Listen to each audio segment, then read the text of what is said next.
E aí, galera, tudo bom? Feliz Natal, feliz Ano Novo. Vamos falar de política americana? Vamos aprender algo sobre a Constituição americana? Mais uma curiosidade? Ok, então vamos aprender. Hoje eu quero falar sobre o Poder Judiciário. Por causa do que está acontecendo aí no Brasil, aí, o Gilmar Mendes, que está soltando habeas corpus para todo mundo, parece terra de ninguém. O que adianta você ter Congresso? O que adianta ter Polícia Federal? O que adianta ter presidente, o Poder Legislativo?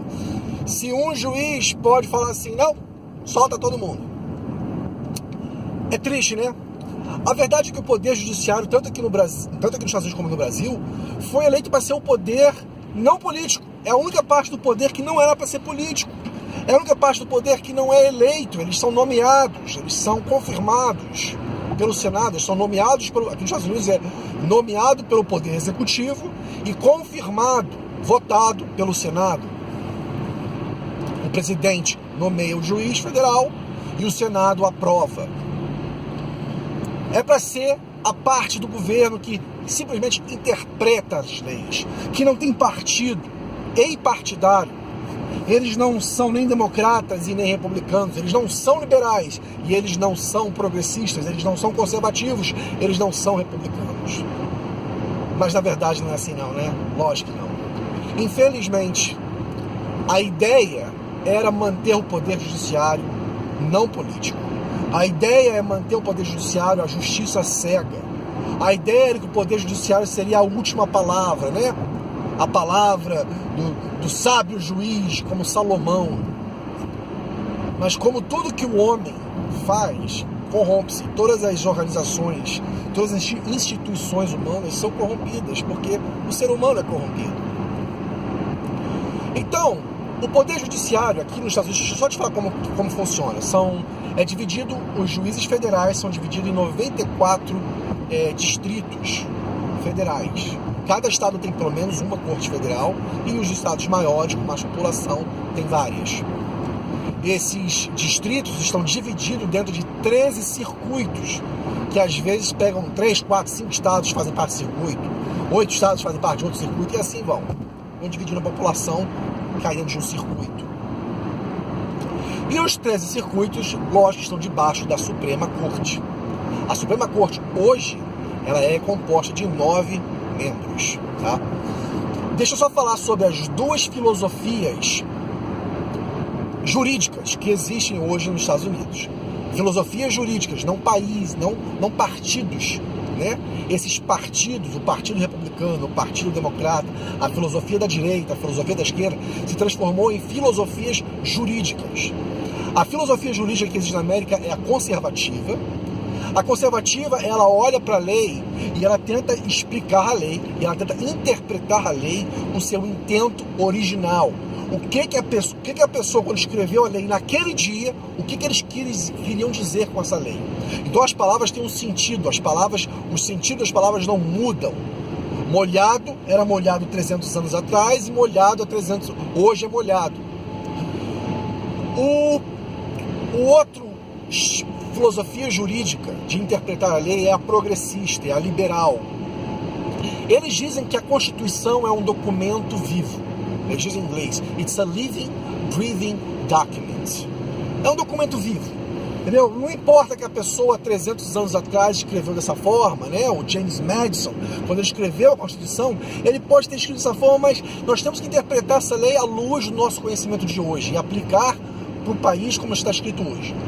O problema com isso é que eu falei antes, as palavras perdem o significado.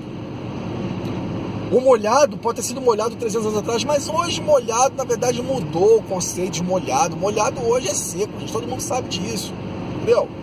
Então as palavras perdem o sentido porque você interpreta a Constituição, a lei, como algo que muda-se, faz uma metamorfose ambulante sozinha. É muito perigoso essa filosofia jurídica. Hoje, nos Estados Unidos, a Suprema Corte é composta de quatro membros que tem a filosofia jurídica progressista, que tem a filosofia da esquerda, vamos dizer assim, né? Que interpreta a Constituição como um livro vivo que significa hoje algo, amanhã significa outra. E existem quatro conservativos, chamam conservativos constitucionalistas, que interpretam a lei como ela é, como seu intento original. E existe um que é um vira-casaca. Esse a maioria das decisões dos últimos 10, 20 anos da Constituição da Suprema Corte tem sido 5-4. Na verdade, tem sido 5-4.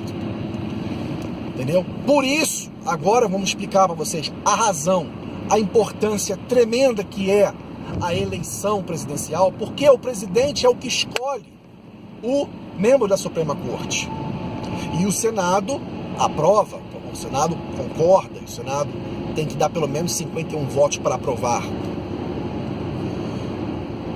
O Trump, ele já botou um lá, ele botou lá dentro. Só que ele só saiu um conservativo, que morreu, que era o Scalia, e ele botou o Gorsuch. Aqui os juízes da Suprema Corte são chamados de justiças, né? A palavra é justiça. Ele é o Justice Scalia, morreu, e o Justice Gorsuch foi o juiz que o Trump botou. Então, não mudou nada, continua 5-4, ou 4-4,5. Só vai mudar, só vai haver uma grande mudança na área jurídica dos Estados Unidos se um dos liberais, se um dos esquerdistas saírem ou morrerem e o Trump poder fazer a corte ficar 6-3.